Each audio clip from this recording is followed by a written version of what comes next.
live. Good. Welcome back, Kristina. We have another minute or two. People are gathering. That's all good. And hopefully we can make this an exciting topic for everyone. I know it doesn't always sound that exciting to talk about the oral microbiome, to talk about your oral health and the health of your dental environment, but it can be really helpful for your overall health. And for me, it's something that is exciting, just how intricate the entire microbiome is, how integrated everything is, and how all these little connected details that are almost like spiritual in a sense. So for me, it is exciting, and I hope that I can convey that, or we can convey that. Sure. And I think we can do pieces to make that happen and help. You know, I'm going to talk a little bit about COVID-19, how it all starts in us, and as most of us now appreciate and know. I mean, it's entry through our so-called T-zone, the eyes and the nose and the mouth. And the oral is certainly the nose and the mouth and the throat. Okay, and so that's the lead into the body. And, you know, I think we're very well understanding now. And most people, when they get the virus, it enters through there. And it takes 3 to 4 days to kind of enhance itself and build up there. And then it transfers on down to the lungs and the other epithelial surfaces, which we now know includes not just the lungs, but it also, you know, the entryway to the lungs, the windpipe, but also the stomach, duodenum, and even the area around the rectum, because those are all epithelial surfaces. So first of all, starting right at your lips, and the same happens in your nostrils, we've got a single layer of epithelium. Mm-hmm. So it's called columnar epithelium, but that's why things are well absorbed in the mouth. Right.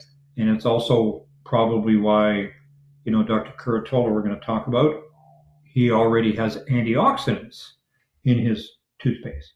Mm-hmm. Because those are well absorbed in the mouth, same as we use B12 in the mouth.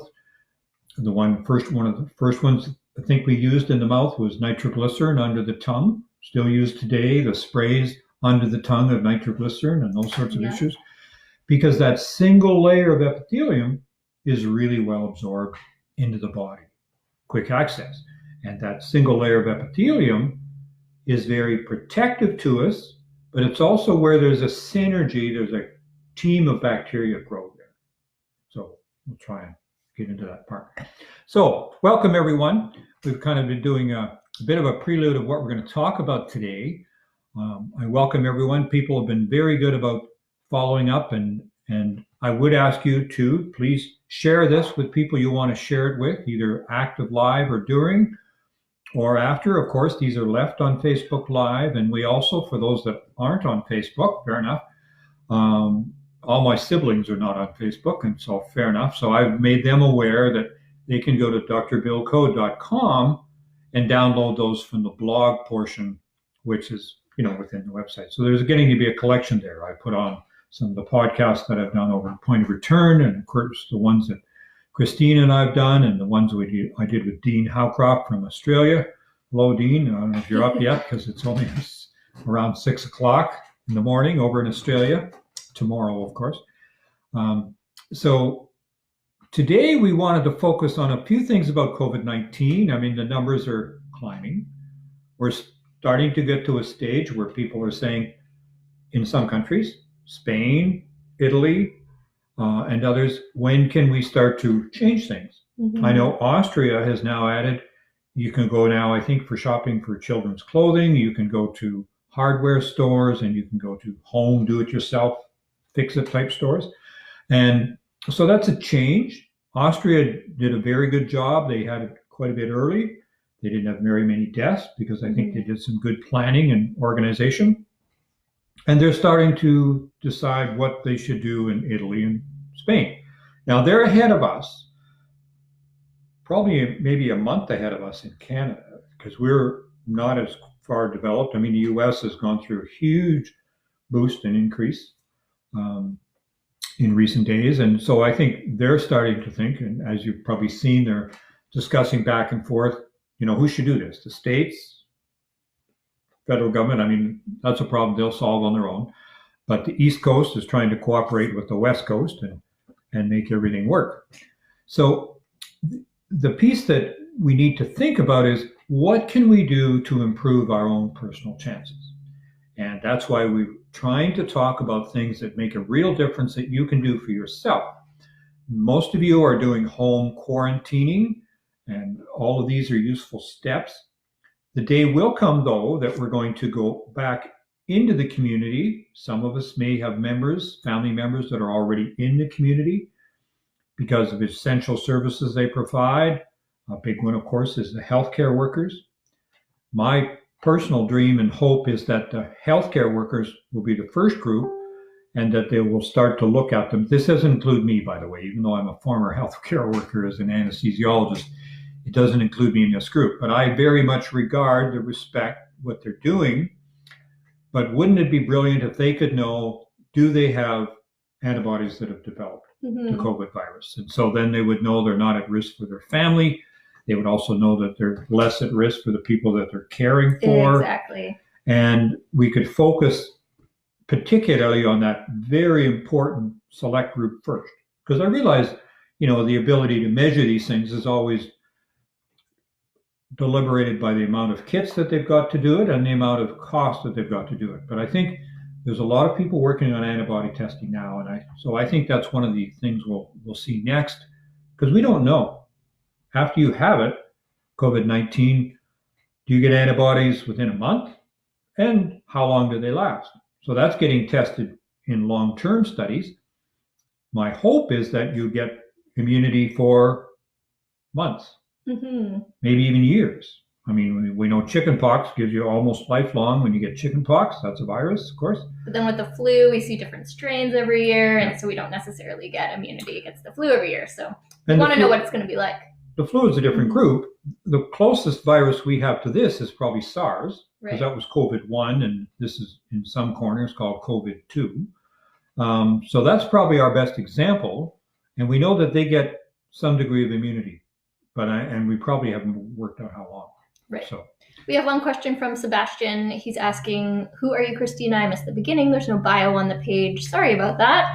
My name's Kristina Mitts. I am a clinical nutritionist. I work with Dr. Code out of our clinic, Taymount, Canada. I have additional training to do with the microbiome. I've also trained under Glenn and Enid Taylor in the UK in fecal transplantation.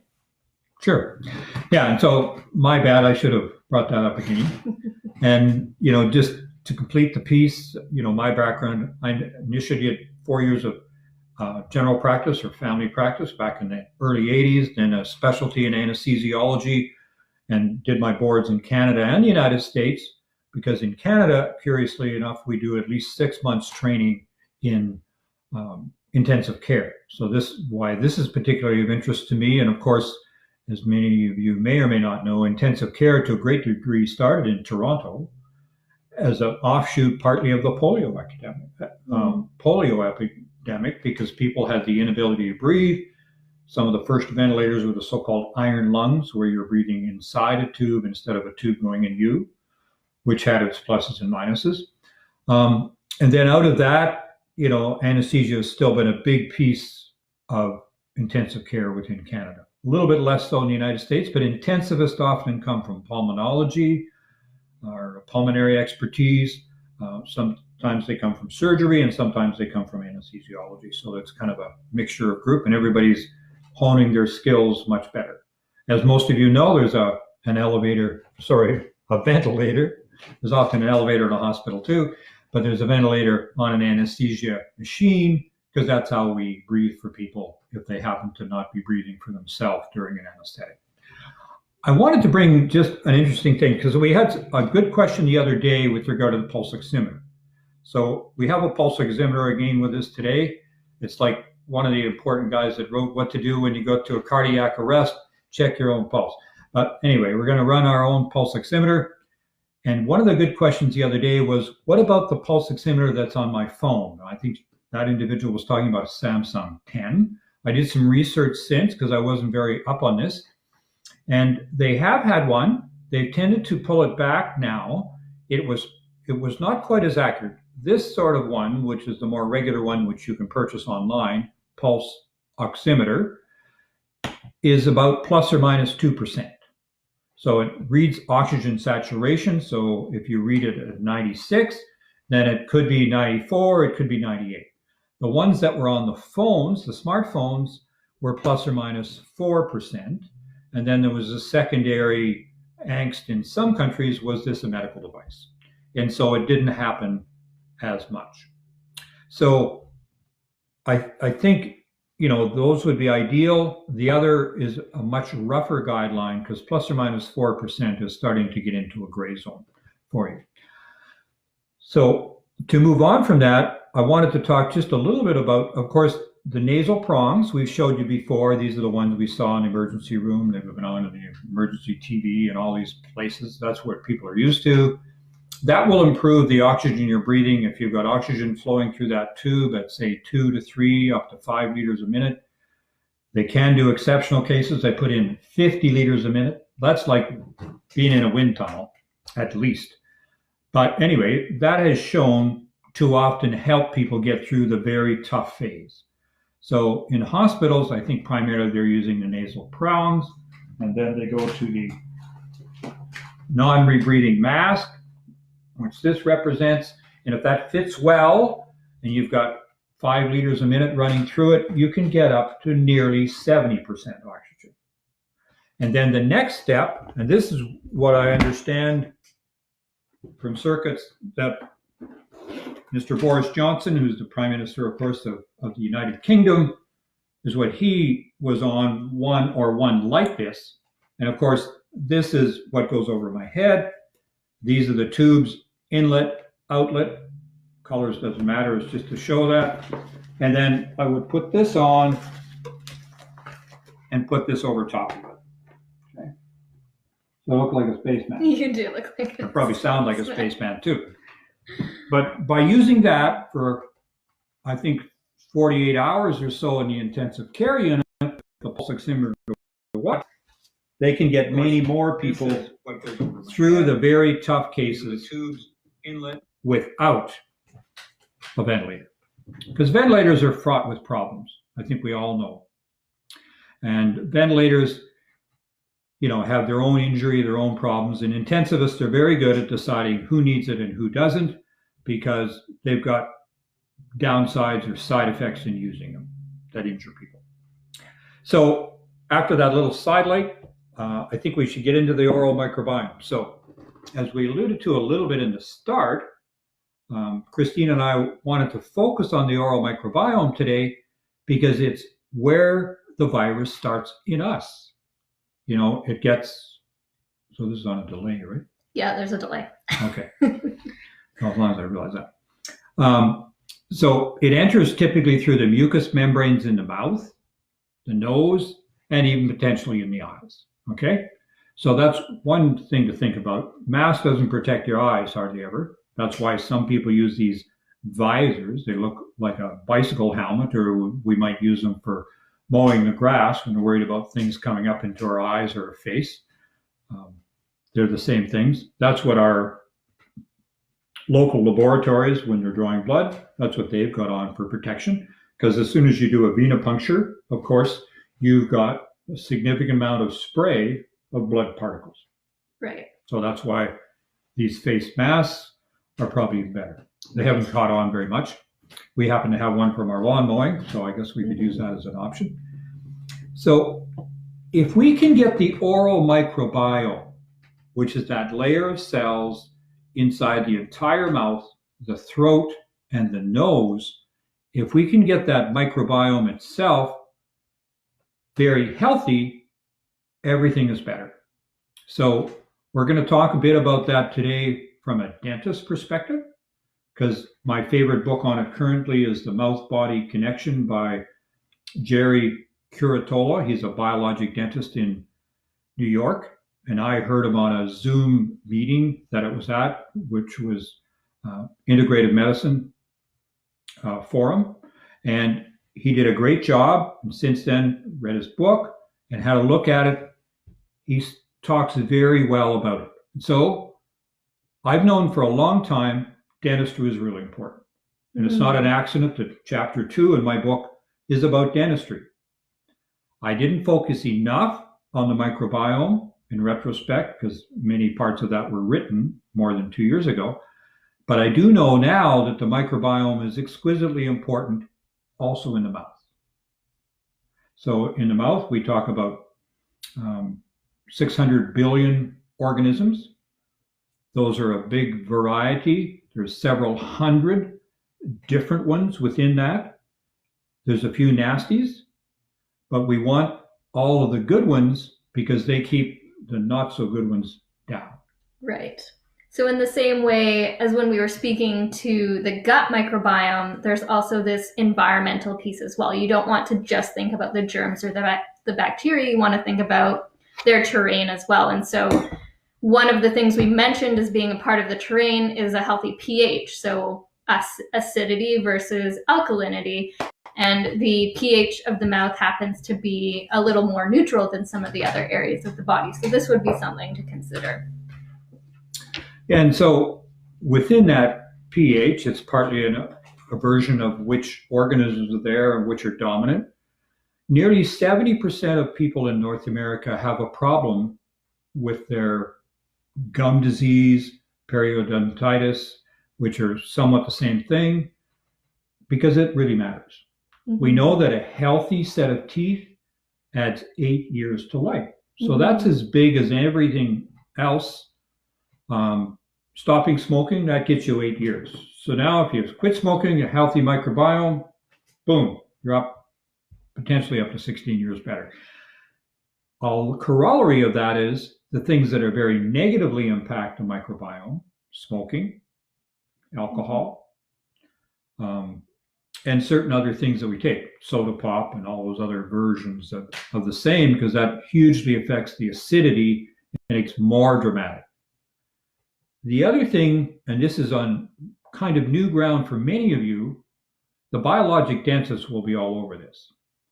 But many of our dentists have been living in days of yore a little bit and haven't talked enough about the microbiome, and they're still believing in the scorched earth policy.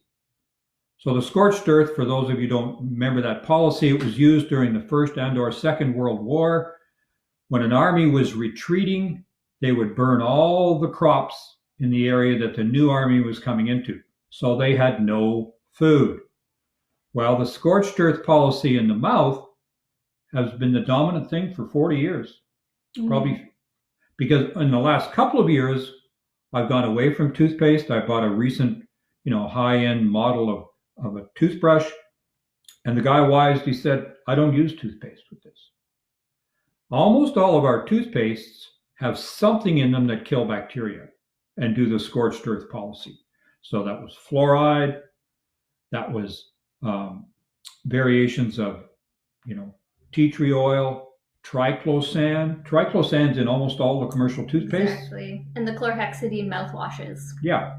And all of these are a huge scorched earth policy. Triclosan was withdrawn in 2016 as an antibacterial hand wash, because that recognized that it injured the microbiome and injured your mental health, among other things. Why we left it in toothpaste? Beyond me, but we got to get it out of toothpaste. Mm-hmm. There was a time, and I used some myself, 10, 15 years ago, Colgate had one called Total. Yep. Well, that meant total elimination of the microbiome. Exactly. But the downside of that is the negative or nasty pathogen type bacteria, they become dominant faster than the normal ones. Yeah. Well, you might wipe out some of the pathogens to start with, but you're going to wipe out everything, and to expect that the good bacteria are going to be the ones to come back, it just doesn't always work like that. Yeah. So that's why with several years of work, Dr. Jerry Caratola, put together his toothpaste, and they market it now. It's called Revitin, and we'll be putting a link on so you can go and look for that. He did a good job in the book. He did a homemade that you can make yourself. I mean, the Revitin is interesting because he put antioxidants in it. Mm-hmm. He put in coenzyme Q10, vitamin C, and so other features that would help not be a negative on the microbiome. So everything would be healthier. So I hadn't thought about that, but it makes a great deal of sense to have some coenzyme Q10 and some vitamin C in the mouth, because you've got some of those not so good reactions occurring, and you will have an excess of oxidation and free radicals. So if you can counteract that right at the beginning, then the good guys are going to get more established, and they create a layer, and then often a layer on them. And now the body can deal much better with the pathogens. Included in that group of pathogens would be a virus called COVID-19. Mm-hmm. So if we can get that all healthier, we may get inoculated and get the illness, but it will be a lot calmer and diminished. So folks are already putting in, some questions already. We encourage you to get questions, and we will do our best to answer them. If I don't answer them on screen today, I'll try to get them next time, so you can see on in the interim, to the Facebook site that you're on, and we'll try and deal with them. So to reiterate again, so that's why we're working with the microbiome today. The other thing Dr. Curatola put together was a mouthwash, a homemade mouthwash. Mm-hmm. Now, you've been really creative. Why don't you talk to us a little bit about mouthwash? Okay, so I have got a DIY mouthwash. So one of the ingredients that Dr. Curatola loves for the oral microbiome health is green tea. So I've put together, actually based on someone else's recipe. It's not my recipe at all. It's from askthedentist.com, but I liked it because it incorporated the green tea and some of the other things that Dr. Curatola likes. So it's a green tea mouthwash. So I've got 1 cup of water. I have 1 teaspoon of sifted matcha powder, which is a green tea. I have half a teaspoon of calcium carbonate, which is something you can just purchase online. You can go to bulk supplements. So I've added 1/4 teaspoon of baking soda and a half tablespoon of xylitol. And then you just keep it in the fridge. You give it a shake in the morning before you use it. I think I'm supposed to try this. He's supposed to try it. So swish it around my mouth. Yep, swish it around and then spit it out. Because this isn't a mouthwash you're supposed to swallow. So no. As a kid growing up, the mouthwash that we often had, we couldn't afford Scope, but we did often have Listerine, okay? Both of those are scorched earth policy. I mean, Listerine, 65% alcohol. And as a consequence, it's not a bad thing to use for hand washing, so you don't have to pitch it out. You can use it for your hand cleansing in moments you can't get to soap and water. Fair enough. And move to something else other than. So remember, this is a mouthwash, not a toothpaste, because we wouldn't be using, ideally, sodium bicarbonate to brush our teeth with, because it's like sandblasting the teeth correspondingly. Okay, so we'll give it a go.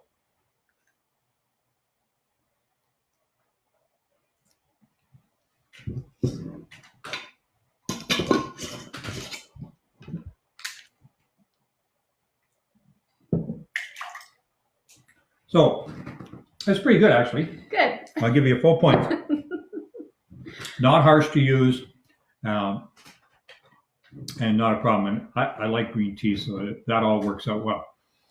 So the pieces that we want to take out of that is multiple. Why do we use mouthwash? I think we use it for halitosis or bad breath. Mm-hmm.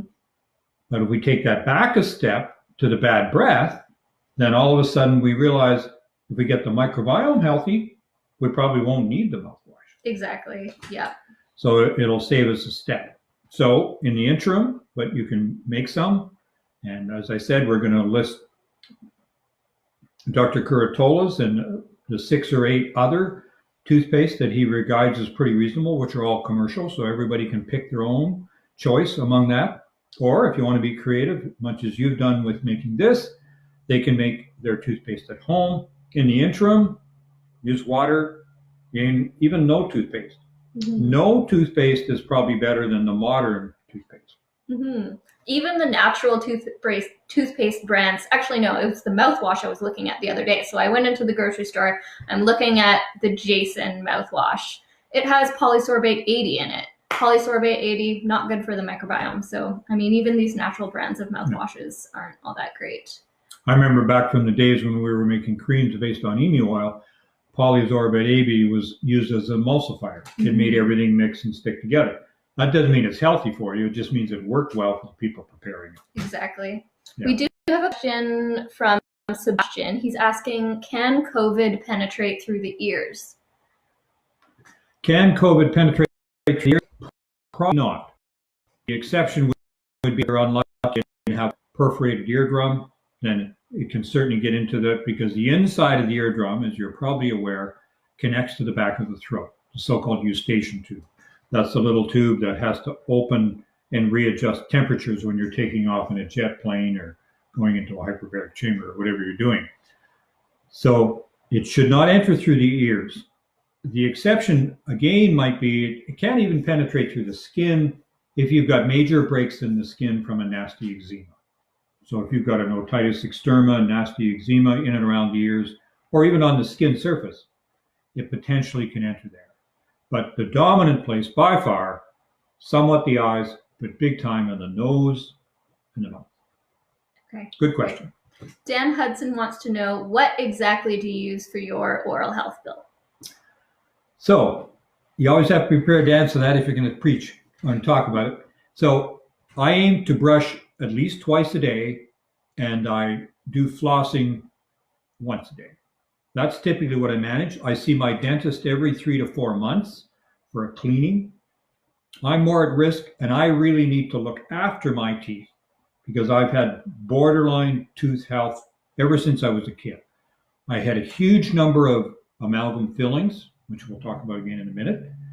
I had them all out about the year after I was diagnosed with MS. And one of my mentors of today, and that would be Dr. Bill Shaw at Great Plains Labs, he feels that was maybe one reason of my recovery improvement trajectory with my multiple sclerosis.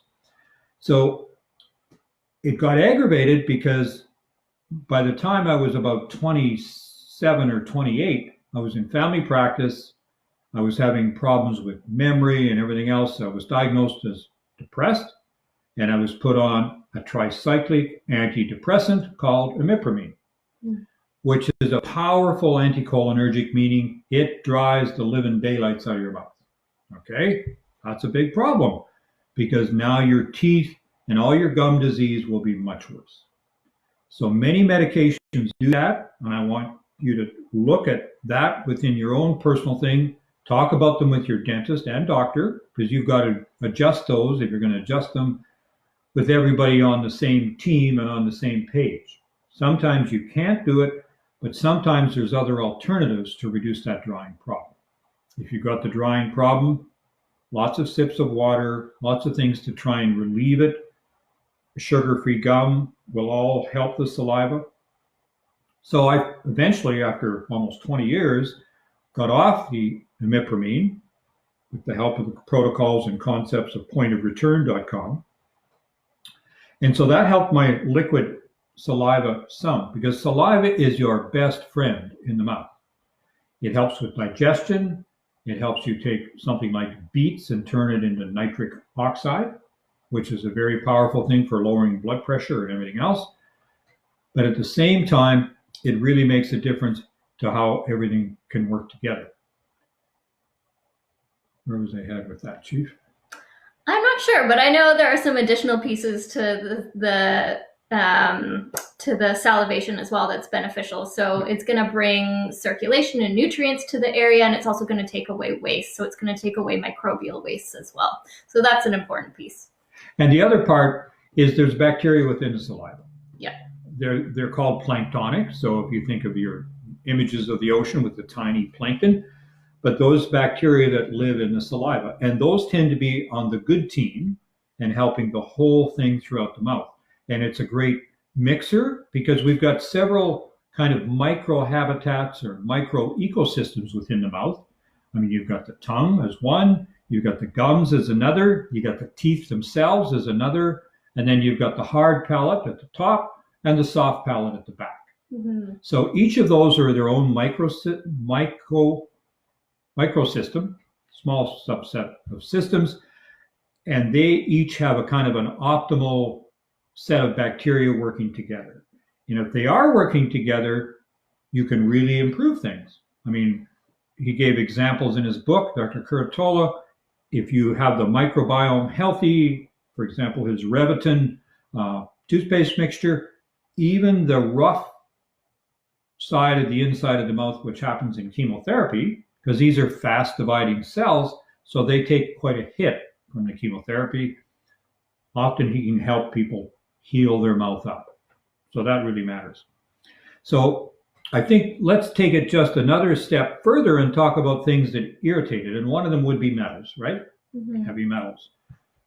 First of all, ideally, you would not have a mercury amalgam. So mercury amalgam filling is about 50% mercury, and the other components are things like tin and so on. They're banned now in Denmark, Sweden, and Norway. Exactly. I mean, those are smart people. They've done some great studies on things, but they ban mercury fillings. And the WHO has even proposed that the US needs to start phasing out use of amalgams as well, but yeah, we'll see how that goes. So, well, it'll take some time. And I got one of the best responses I ever expected from a dentist, because he said, why are they so kind of slow to phase them out and say that there's a problem with this mercury? He gave me the best answer. It was, nobody in dental practice wants to be part of a class action suit. That made a lot of dollars and sense to me. And so I think that's one of the rate limiting steps. But that doesn't limit you as an individual for having them looked after. Because mercury in the body, and I had a dominant amount of it, I still got a fair amount because it's really hard to get it all out. You're not going to get it all out, frankly, but I want to keep it under control, because we know that mercury, and I mentioned Dr. Mark Houston's study in my book, is a terrible thing for injuring the entire blood vessel circulation in the body. Atherosclerosis triggered by heavy metals, especially mercury, is a dominant problem. So it's a very good one to get out. And you don't want to get it out casually. It's not something you can do at home. But you want to ideally go to a biologic dentist. And the details are in Dr. Curatola's book. So if you've got mercury, I'd purchase a copy. You can get it on Amazon. You can get it on his website, Curatola, Curatola, because you want to be using the rubber dam. You want to be on a few things ahead of time to help control and deal with the mercury when it comes out, because you don't want to make the dentist or the dental hygienist assistant or you unwell by the process. And if you do these things carefully, you can get through most of these steps pretty well. Mm-hmm. And they should be able to check afterwards as well. They should do a couple more x-rays and just make sure that there are definitely no leftover flecks of mercury in your mouth. And because they show up really well in x-ray. Mm-hmm. So that's one advantage of mercury, is it's easy to find on x-ray. And so while we're talking about metals, it's worth even extending a little further. We've been doing implants for probably 30, 40 years now. So this is where you've had to have a tooth out. You just couldn't rescue it. And so now they will put in a bolt or a screw in, and then they'll put an implant on top of it. Initially, they were mostly done in titanium. And now the favored way to go is ceramics, because titanium itself has its own relative problems in the body. We're learning this over time because we used to put in an awful lot of titanium shoulders, hips, and knees. But over time, these seem to shave off somewhat, and they cause irritation and problems in the body. And the body creates its own localized microbiome or biofilm around these implants, and they're a high risk for infection. So it's become protocol now. Anybody with a joint replacement, certainly in the first 2 years, if they're going to have dental surgery or other surgery that involves, a lot of bacterial shed, then they put them on antibiotics for 24 hours or whatever ahead of time to counteract that problem. Because if you get an infected titanium or other artificial joint, usually you can't solve it until you take the joint out, because foreign bodies attract bacteria, and it's usually the negative ones that you can't get rid of. Things like staphylococcus, streptococcus, worse yet, methicillin-resistant staphylococcus, and all those relevant problems. Exactly. And then for me, working with our clients on their microbiome and digestive health, it's not even a question. If you have amalgams in your mouth, you're going to see the mercury drain into the body, into the gut. It's going to impact that balance of your microbiome. It's going to throw that off. You're going to end up seeing an increase of pathogens, a decrease in diversity. You may even start to see an increase in antibiotic resistant microbes, which is a big problem. And then we've also come across some studies that have shown that it impacts your bile secretion as well. So that's interesting. Yeah, and so just to go on with that a moment, we recognize now that mercury, every time you chew and you have mercury amalgams in your mouth, you get a fine shredding of gas, and you get the so there's a fabulous YouTube video, I think you call it smoking teeth, and it looks like, because when people chew, there's this gas given off, and you can see this in the video, in the film, and it's pretty shaky. I mean, it's pretty warning to us that maybe we should do something about this. So there's no good reason to have them put in anywhere. I mean, they've now got non-BPA resins and other resins that they can use in the body for dental caries. And it used to be a shortcut, even in the early days when we put it in children. Well, we'll just put amalgams in these kids' teeth because they're going to lose these teeth anyway. Nonsense. Not a good idea. Kids are much more prone to these problems even than an adult because they can't detoxify as well. Mm-hmm. It's a challenge for small kids. Definitely. Yeah. Well, we have a couple questions. So from Roger, when is the best time to floss, AM or PM, before or after brushing? Well, most people suggest do it before brushing because then you're going to get a little better access and you're going to get these components moved out of the teeth. As long as you can make it a routine, it isn't a crisis whether you do it morning or afternoon, because the plaque builds up in 24, 48, 72 hours. So that's the advantage of daily, because your brush will not get to those spots in between the teeth. I mean, it just won't. Some of us have got a big gap. I mean, I have a decent sized gap and maybe in my upper teeth, but lots of my teeth are quite close together, and that's a place where plaque builds up. Plaque isn't always bad. That first layer on healthy teeth with ordinary healthy bacteria and the other combination is actually a protective layer. And we've often got into this idea that all biofilms were negative. No, when that first layer is on there as a biofilm, it's actually officially under plaque. So some phases of plaque are okay, but it's when they get overly thick and now they've got negative, nasty pathogenic type bacteria as part of them, now they're a problem. Because the biofilm is the body's ordinary system of communication and a teamed up of bacteria, and the biofilm difference will be dramatic between those microhabitats, the soft and hard palate, the teeth, the gums, and the tongue. So those are the big ones. So short story is, please make it a routine. I'm open, morning or evening, whatever works best for you. I'd also love to add just another piece to the dental flossing, and I'm not going to demo this for you. We already demoed the mouthwash, but with your dental flossing, it's not just a quick in and out with the dental floss. You really want to work it in and work it. Say if you're in between two teeth, work it towards one side first and then floss right in the gums there, work it to the other side, floss, because you're not just removing stuck food in there, you're also you're kind of increasing circulation to the area and thus reducing inflammation. Yeah. And if they bleed, well, hopefully they'll heal up and they won't bleed hardly at all.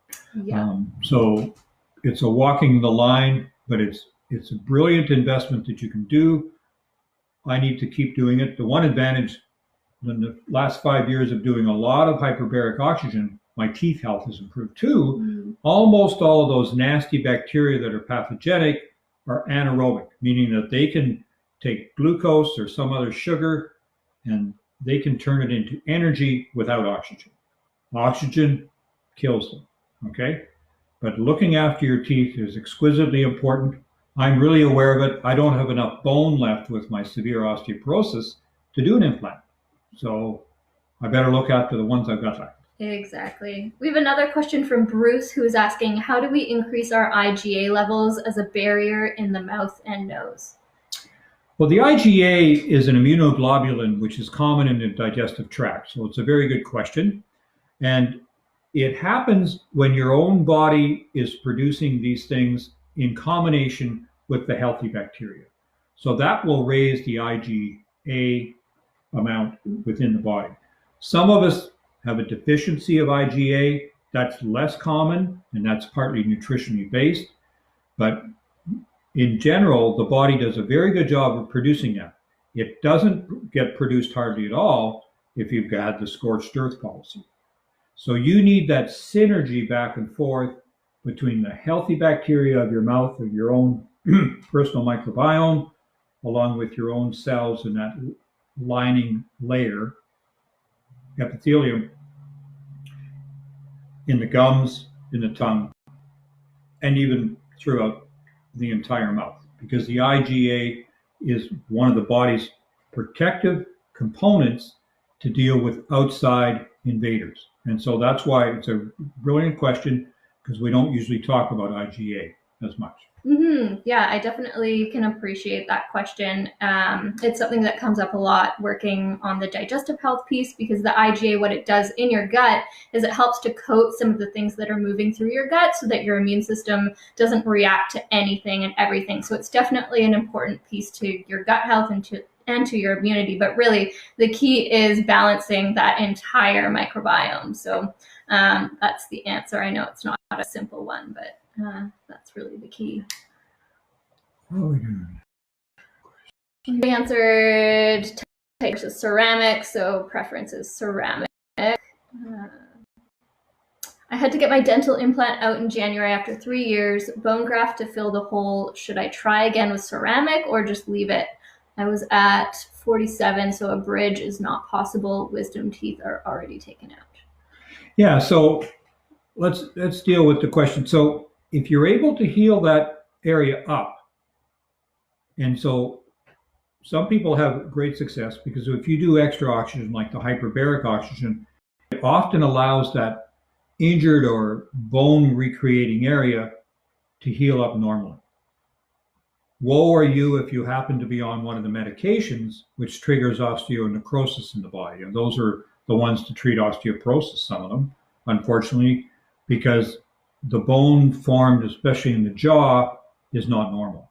So those are probably best avoided if you're able to. I think there's other ways to approach your osteoporosis. And so if you've got teeth health already, problems and jaw problems, which you've talked about, then likely over a period of months and years, by recreating the mouth microbiome optimally and hopefully your entire microbiome, then all of these things will allow you to health, and then you could go again with a new implant. So you're going to have to do it in a team with your physician or your healthcare provider and your dentist and your own efforts. Admittedly, almost all the efforts are on you and me. Mm-hmm. We do our own to our own best benefit because our healthcare professionals, they're not only there once every months or weeks or even 6 months or a year. So we need to do all the legwork effort ourselves, the regular brushing, flossing, so on. Yeah, we have a retired dentist on here. So Bruce says, I would say leave the space as long as the opposing 7, i.e. 17, is making contact with the lower 6, so it cannot super erupt. Great. Okay, thank you. Roger says, my B12 injections for ME seem to help stop my gingivitis. Dentist in Puerto Vallarta, trained in the US, told me B12 can do that. So B12 is a really important vitamin in the general microbiome health, and a healthy microbiome increases B12 production because it's produced in the lower part of the large small intestine. Okay, that's where B12 comes from. But B12 is exquisitely important in the healing issues. So the B12 is one of the important B vitamins for optimal healing within the mouth and so on. So they were correct. They made a good point. And that's why, just in summary, I would like everybody to be on a multivitamin, multi-mineral regularly, especially in this time of crisis. But I think it's a good idea for almost all of us, because every year, every time we measure the soil minerals and so on, they've depressed. At the same time, as we've used a lot of weed sprays and especially glyphosate, the soil microbiome has deteriorated, so the vitamins that are available in plants grown in that same soil are diminished. So we run that risk.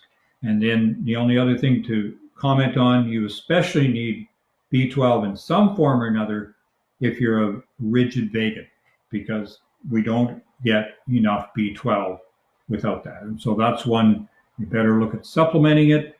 It sometimes works taken orally, but to improve that, some people use it in a mouth, sublingual, under the tongue sort of idea, or, as you stated already, Roger, injectable. And my preference for injectable B12, if you're going to do that, if you can, use either the hydroxy or methylcobalamin. I like those better than the cyanocobalamin. Exactly. And then one more piece we haven't touched on yet is the stress oral microbiome connection. So there are actually studies showing that those with chronically elevated cortisol have higher incidence of dental caries or gum disease. So definitely anything you can do to help manage your stress and lower those cortisol levels is going to be really helpful for you. There also happens to be a distinct connection between the oral microbiome, your stress levels, and your circadian rhythm. So people doing shift work are definitely going to have a harder time with this, as your circadian rhythms are going to be thrown off. But definitely you want to try and create or mimic as close to the real circadian rhythm as possible. So expose yourself to natural sunlight as often as you can, especially first thing in the morning. That's when your cortisol should be highest, and that's when it does raise in response to that natural light. And then towards the evening or whenever you go to bed, you want to see those cortisol levels lower, and so you want to be exposed to less blue light. So less of the blues from your computer, less watching TV. Try to have a nighttime routine for yourself where you go to bed, you read a book, and use red lighting if you can, if you know about that. And most of us can take our computer or our phones and put it onto another lighting system. Ideally, you would minimize your screen time, before you go to bed for an hour or two.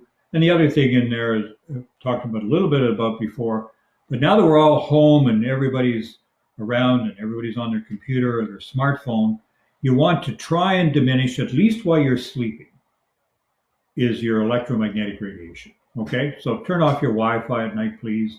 Get rid of your hands-free phones. All the phones in our house are corded phones for a reason, because each of these impact on us and our healing ability within the body, and they become another additional stress. So control those stresses if you can.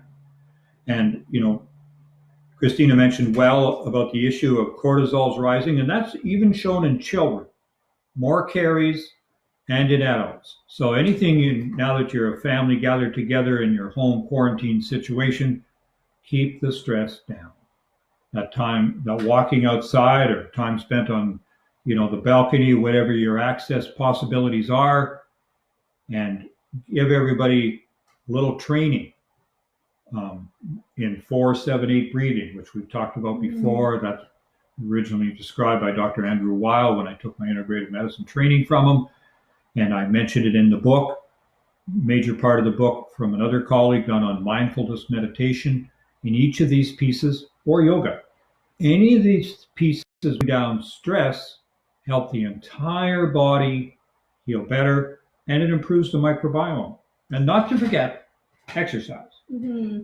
Healthy, regular exercise, even 20 minutes, 3 times a week, kind of as a minimum, maybe with interval training. But do some exercise, because exercise calms the body. It enhances the parasympathetic and brings down the overdrive or hypersympathetic that most of us tend to live in, and so on. So the more we can calm those features, the better job we'll do of reducing our stress, improving our microbiome. And remember, we tried to focus on today on the oral microbiome. That's where your body meets the COVID-19 virus first. So the better shape it's in, the better it will tolerate against viruses starting into it or maybe not aggravating it as much and getting into the lungs to cause the lung crisis. Yeah, definitely. And I'd love to touch on the ability of those microbes from your oral microbiome to translocate to other areas of the body. So we see that those microbes can end up in systemic circulation. They can bring with them LPS, which is lipopolysaccharide, which increases our inflammation, predisposes you to vascular disease and all sorts of other issues. So some of the ways you can reduce that translocation, at least from the mouth to the gut, would be through working on your stomach acid production. So using something like apple cider vinegar or lemon water or bitters to increase your stomach acid production, as well as the enzymes and bile production. So maybe you want to touch a little bit on the LPS. So LPS is lipopolysaccharide, okay? And there's two kind of major groups of bacteria. Most of the ones we talk about in the microbiome that are in the anaerobic portion, meaning they can live without oxygen, are gram-negative. And LPS is when those gram-negative bacteria die, because they don't live very long. They've got a very short life cycle measured in probably days or even less, okay? When they die, part of their membrane becomes these little chunks of lipopolysaccharide. And these are extremely critical around the body. Lipopolysaccharide raises inflammation throughout the body. So it's been labeled and found, and you can trace the origin often of rheumatoid arthritis even, back to changes in the microbiome. If you can see the changes of atherosclerosis and hardening of the arteries and all those other features, they can grow when they take those plaques within them. They can culture the same organisms that are in the mouth in a negative time when you've got gum disease and so on. So they're incredibly linked. And that's why healthy teeth and a healthy mouth microbiome will reduce your heart attack, stroke, hypertension, and the whole gamut. It all fits together. And remember, those are big deals when you get into the problem of COVID-19. If you have those accompanying diseases, you're more at risk of a main trouble or problem with it. The other one that's been interesting lately, and I learned it, so, I know I'm kind of stretching you. I've talked about Prevotella and previous as an organism, and I've talked about C. diff. Most of us know C. diff. C. diff stands for Clostridium difficile. Well, today I'm going to talk about one S, because that's the long first name, Noxia. Noxia. So S. Noxia is found in the mouth of anybody with poor teeth or poor dental hygiene and therefore a poor oral microbiome. The strong association with it now, because it's nearly 1%, which is the highest of any ordinary bacteria within the mouth, often up to 1% of all the bacteria in the mouth, but it's a predictor of obesity, especially in women. So the day is coming when we are starting to establish concept. If we can improve the microbiome, then we will improve someone's ability to reverse the weight gain problem that many of them struggle with. So this is something you can do in the comfort, ease of your own home right now in your home quarantine. Work on getting those mouth microbiome healthy. Probably pitch out your toothpaste as it is currently. You might have to pitch out your mouthwash, but we can look on that. We're going to put links on so that you can see what these optimal toothpaste might be. We'll put on the recipe of how you could make one at home, or in the interim, quit using toothpaste until you get one that's better for you than that does not trigger that scorched earth policy. Yeah, that's a really great suggestion, or multiple suggestions. We have one question from Roger. Any suggestions about fungal infections like in the fingernails, toenails, and the relation to the microbiomes? Yes, we see a lot of that. There's definitely a relationship to the microbiome. I would say that fungal overgrowth is really a downstream symptom of general imbalance, including the microbiome and potentially other things as well. It's kind of a big topic. I think we would need an entire hour to cover it, but maybe you have some quick suggestions. Well, sure, because by the time it turns up in your fingernails, toenails, or vagina, it's already dominant in your gut. I would suggest that over 90%, and probably over 95% of the fungi that are in your body are in the gut already. So that's why people notice after they do a course of antibiotics for whatever reason, now all of a sudden they've got vaginal overgrowth or the others. Or sometimes they've got, it's showing up on the skin. It lingers a long time, but it can be treated, and the place to start treated is normalize the microbiome in the gut. And that's why often with the care of a physician or an integrative physician or a naturopath, you may be able to go on something that helps reduce that fungal overgrowth in the gut. And this can be as complex as something called biocidin, or it can be mycostatin or nystatin, which are the same product. It was often used for thrush in the mouth, but now we know that it's virtually not absorbed into the body, but it does dramatically reduce the fungi that's having an overgrowth season in the gut. Normal to have some fungi in the gut. We just don't want an overgrowth of a single one, because then it becomes so-called pathogenic. And before you go so far as taking the prescription antifungals, make sure you've taken care of the terrain as well. So address your diet, make sure you've reduced sugar in the diet. Maybe try taking some digestive enzymes to make sure that you're breaking down carbohydrates properly and not leaving them to putrefy in the gut. And then potentially look into the heavy metals piece, because Candida is known to proliferate in a metal-rich environment. Yeah. So there's a series of things.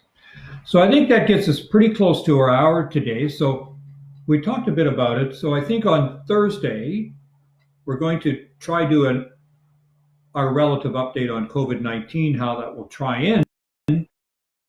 It's a question of microbiome, what you might do as an ultimate choice if you can't seem to get it settled down, and that's gut flora transplant. So we'll address kind of a summary of the microbiome as it applies especially directly to COVID-19 on Thursday. In 2 days' time, 1 o'clock in the afternoon.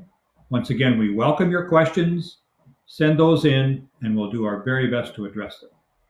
Maybe just one more question here about the B12. It's hard to get the other B12 forms, and the shelf life seems to be shorter. Suggestions? It probably is. So if you get the other ones, you're going to need more of the cyanocobalamin.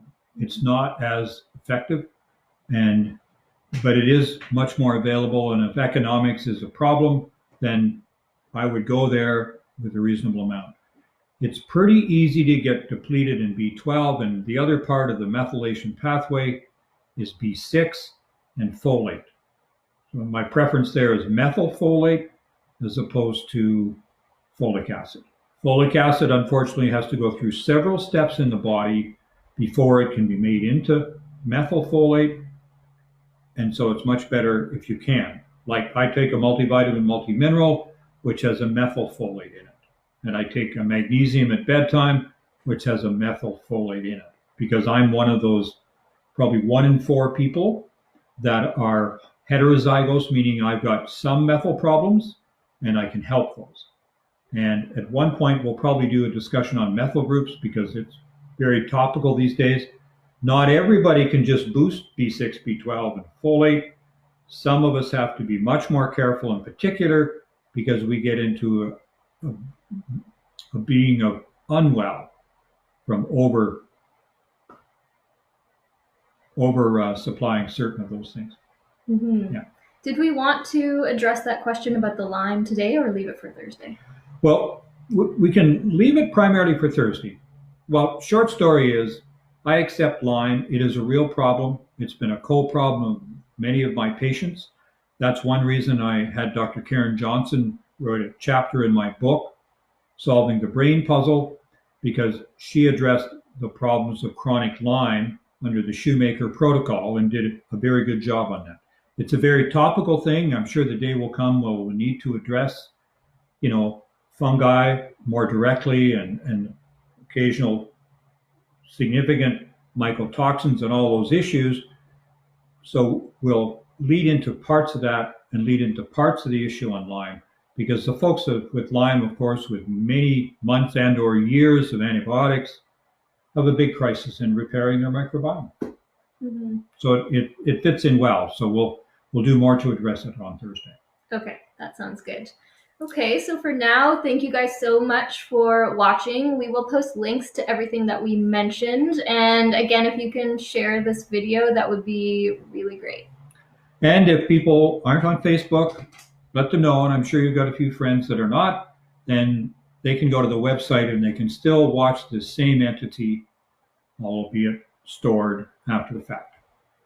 Just go on to drbillcode.com, click the blog section, and you're in. Okay.